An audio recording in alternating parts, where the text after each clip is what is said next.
जरांगेने उधळला आरक्षण विजयाचा गुलाल। मुख्यमंत्र्यांनी सगळे सोयऱ्यांचा नवा जी.आर जरांगेकडे केला सुपूर्द। मुख्यमंत्र्यांच्या हस्ते सरबत घेऊन जरांगेने आंदोलन घेतलं मागे।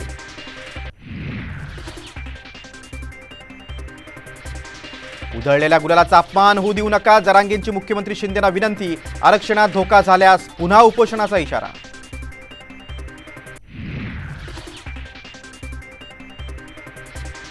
गुन्हे मागे घेण्याच्या निर्णयाची अंमलबजावणी करू, मुख्यमंत्र्यांची ग्वाही। पोलिसांवरील हल्ल्याचे गुन्हे मागे घेणार नाही, फडणवीसांनी केलं स्पष्ट। तर हाच नियम सर्वांना लावा, भुजबळांची मागणी।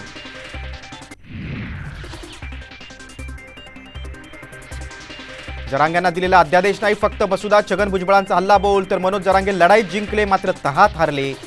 ओबीसी नेते हरिभाऊ राठोड यांचं विधान।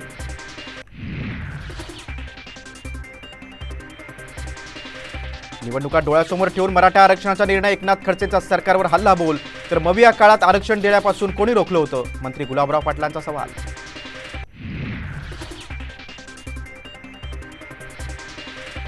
आणि सगळे सोयरे शब्द सरकारला अडचणीचा ठरणार, ज्येष्ठ वकील उज्ज्वल निकमांचं मत। तर सरकारकडून मराठ्यांची दिशाभूल, ज्येष्ठ विधिज्ञ उल्हास बापट यांचं विधान।